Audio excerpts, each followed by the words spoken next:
Eles não conhecem o medo e não possuem piedade. Em sua percepção distorcida, existe um único desejo: matar. Estas são pessoas com mentes diabólicas. Episódio de hoje: Javed Iqbal.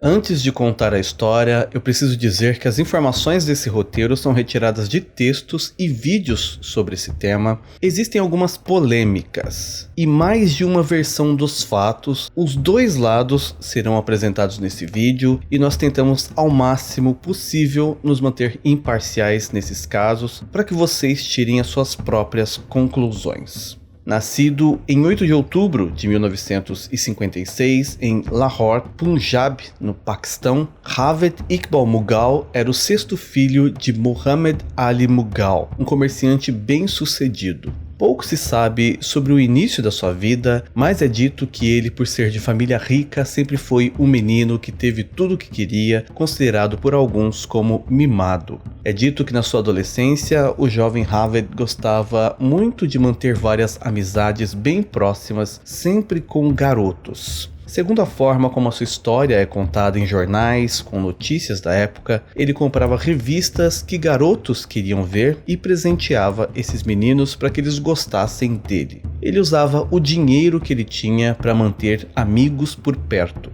principalmente os considerados mais atraentes, os quais, além de revistas, ele também presenteava com perfumes, ingressos para eventos e até mesmo dinheiro. Ele sempre era visto acompanhado de garotos da sua idade enquanto usava sua moto para passear. Em resumo, suspeita-se que ele era homossexual. E essa parte só é importante dizer aqui porque ela tem ligação com a parte final dessa história. Javed estudou no Islamia College, que é uma faculdade conceituada no país, principalmente por ser conhecido em manter as tradições locais. E enquanto ele ainda estudava, ele já tinha o seu próprio negócio. Era uma empresa que mexia com aço, de reformulação de aço, como é descrita. Ela ficava em Shadbagh, que é um bairro que, além do comércio e empresas, existiam ali algumas vilas residenciais, e foi nesse bairro que o pai dele tinha comprado 2 vilas. Em uma dessas vilas, ele mantinha uma casa para o Javed morar e em outro prédio permitia que ele mantesse a sua empresa.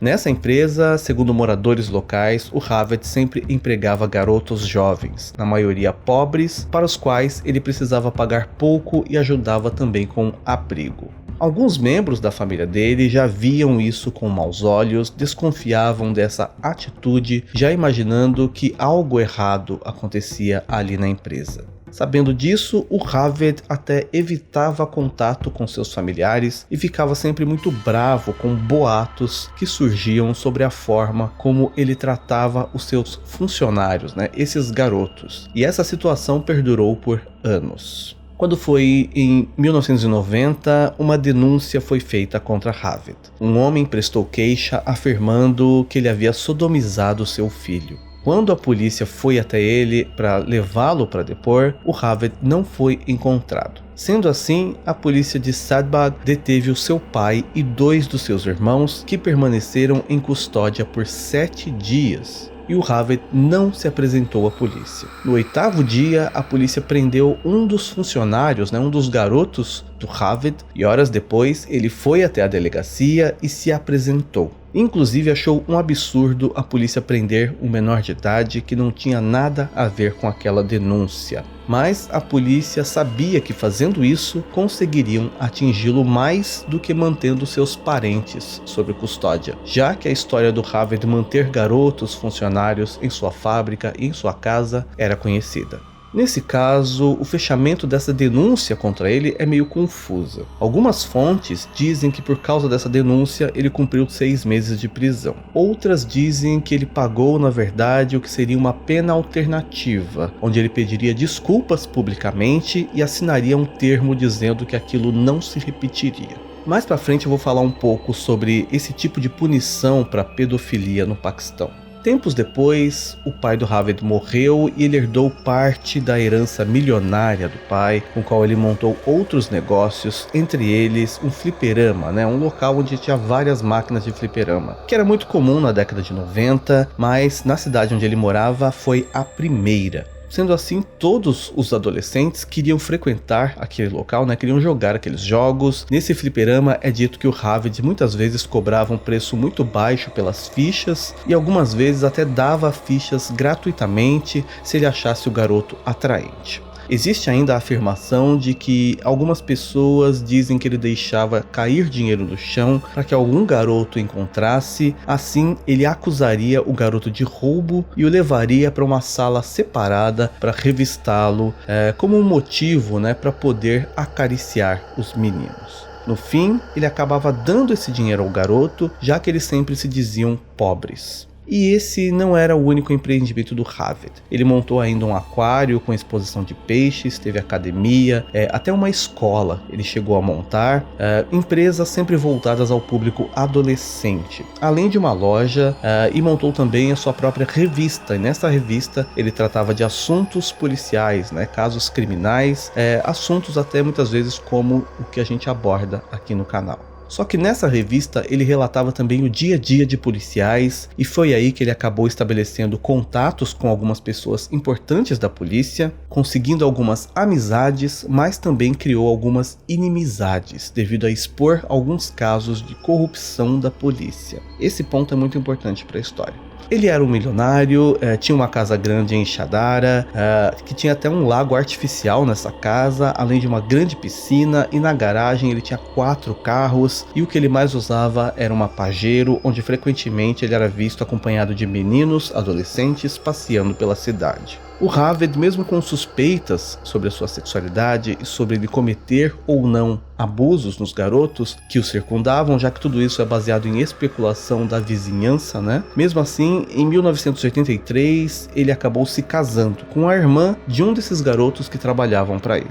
A única informação que se encontra sobre esse casamento é que ele durou apenas alguns meses. Em fevereiro de 98, uma nova acusação contra Haved foi feita à polícia. O caso foi registrado em 13 de fevereiro por um homem, um vendedor de peixes, que disse que o Haved teria sodomizado 2 dos seus 16 filhos adolescentes e ele estaria armado quando fez isso. Ele disse que o Haved acabou dando aos meninos 113 rúpias após sodomizá-los e pediu que eles voltassem ao mesmo lugar uma semana depois. Esses meninos informaram o pai sobre esse incidente, que avisou a polícia, que esperou o Haved no local combinado e o prendeu quando ele apareceu de carro. Porém, logo ele foi solto com base em uma fiança concedida pelo Supremo Tribunal, que afirmou que ambas as partes, tanto o pai dos meninos quanto o Haved, haviam entrado em um acordo. E o juiz também afirmou que nenhuma testemunha apareceu para esclarecer os fatos, para continuar com aquela denúncia. Isso também vai ser explicado um pouco mais à frente nesse vídeo. No mesmo ano, em setembro, o Haved e um dos seus funcionários, chamado Arbab, foram agredidos por outro funcionário. Lembrando que todos os funcionários dele eram garotos menores de idade. Esse garoto que os agrediu, aliás, foram 2 que acabaram agredindo, ainda roubaram dele 8.000 rúpias. E esse ataque foi tão forte que o Haved foi parar no hospital com ferimentos graves na cabeça, onde ele ficou inconsciente por 22 dias. Nesse período, ninguém da sua família o visitou e ninguém estava disposto a gastar dinheiro pagando seu tratamento médico. A solução que eles encontraram foi, na verdade, vender uma das casas do Haved, um dos seus carros e uma das suas empresas. Mais especificamente, uma loja de artigos usados que ele tinha. Sobre esse ferimento que ele teve na cabeça, é dito que ele até perdeu parte da sua memória. Ele passou por algumas operações até melhorar, porém antes dele ter essa melhora, quando ainda estava desacordado, a sua mãe acabou falecendo, porque ela não conseguiu lidar com as condições em que o seu filho estava. A morte da mãe, mais a venda dos seus bens pela família, supostamente foram os motivos que fizeram Haved se tornar uma pessoa com intenções demoníacas, sedento por vingança. E aqui eu disse supostamente porque, como eu falei no começo, existe mais de uma versão dessa história. Quando ele melhorou no hospital, ele foi procurado pela polícia e ele achava que seria para continuar com a denúncia de roubo contra ele, contra os garotos que o agrediram. Mas foi aí que ele descobriu que o ataque, que na delegacia antes estava registrado como um roubo, dias depois foi alterado para um caso de sodomia, onde, segundo a polícia, o Arbab, o funcionário que também teria sido agredido junto com o Ravid, reuniu a sua família e decidiu confessar que, na verdade, o Ravid teria tentado abusar de 2 meninos que acabaram lutando e batendo nele, o deixando inconsciente. O Ravid nega esse crime e no fim também ele foi solto mais uma vez sob pagamento de fiança. Mas por que mesmo com denúncias de abuso contra menores de idade, acusações de relações sexuais entre o Ravid e essas crianças, ele pagava fiança e era solto? Eu pesquisei um pouco sobre isso e o que eu encontrei foi que no Paquistão, apesar de terem leis contra homossexuais e pedofilia, elas não são aplicadas na grande maioria das vezes. Isso porque as pessoas relacionadas nesses casos ou retiram a acusação ou decidem não continuar com o processo de acusação, porque eles não querem ter os seus nomes ligados a esse tipo de denúncia, nem mesmo como vítima. Para a família da pessoa, isso é motivo de vergonha, e muitas vezes essas famílias pedem que a polícia altere o tipo de crime relatado no boletim de ocorrência, então fica por isso mesmo. Embora o Alcorão proíba estritamente as relações homossexuais e seja ainda muito mais rigoroso no que diz respeito à pedofilia, muitos homens mais velhos costumam ter meninos como seus amantes e servos. E na maior parte do país, isso é considerado normal e na verdade demonstra status, como se aquele homem fosse considerado mais rico por isso, afinal, ele tem dinheiro suficiente para manter vários jovens em sua casa à sua disposição.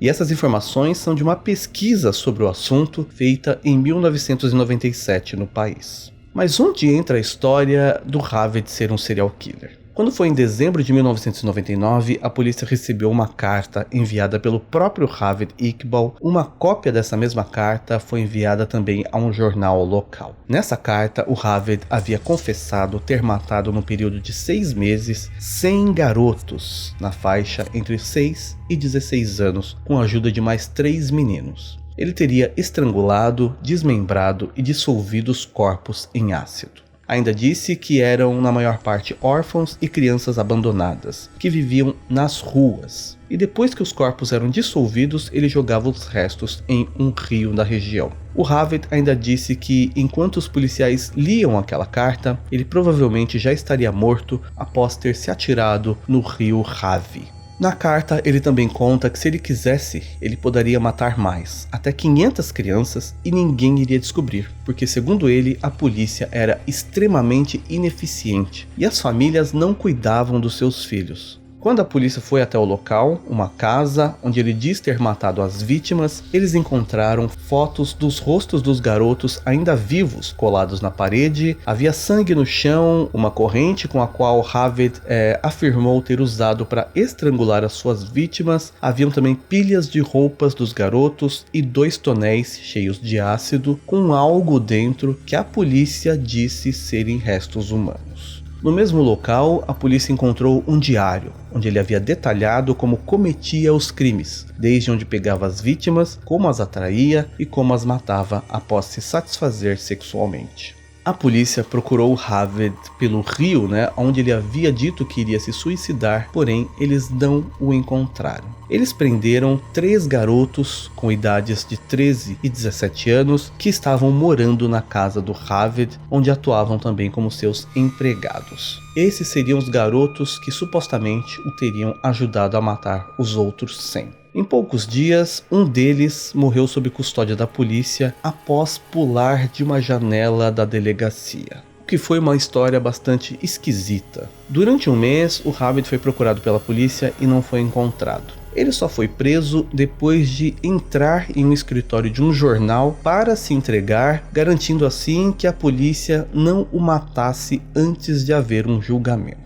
Na delegacia, segundo a polícia, o Ravid confessou tudo em um interrogatório que foi gravado. Porém, posteriormente, no seu julgamento, o Ravid negou toda a história e contou uma versão completamente diferente. E aí, muitas polêmicas aconteceram. Ele alegou no tribunal que era inocente e que todo o caso relatado nas cartas era uma farsa elaborada por ele mesmo para chamar a atenção para a situação de crianças fugitivas e abandonadas de suas famílias, pobres e jovens homossexuais. Ele diz que aquelas roupas que estavam na casa eram roupas velhas dos garotos que ele trocava com eles por roupas novas. Ele dava as novas e ficava com as velhas. Depois ele fotografava o rosto desses garotos e dava dinheiro para que eles simplesmente vivessem a sua vida longe dali e eles deveriam se manterem escondidos. Ele diz que de fato ele convivia com esses garotos todos, porém era para ajudá-los, já que as suas famílias não tinham condições de criá-los ou não aceitavam por serem homossexuais. Ele os acolhia, dava trabalho, comida, casa. Alguns ficavam com ele, outros não. Alguns o roubavam, outros o denunciavam como abusador quando as suas famílias descobriam que eles estavam ali por sua sexualidade. O Ravid ainda disse que não sabia onde aqueles garotos estavam, mas se a polícia quisesse os encontrar, eles os achariam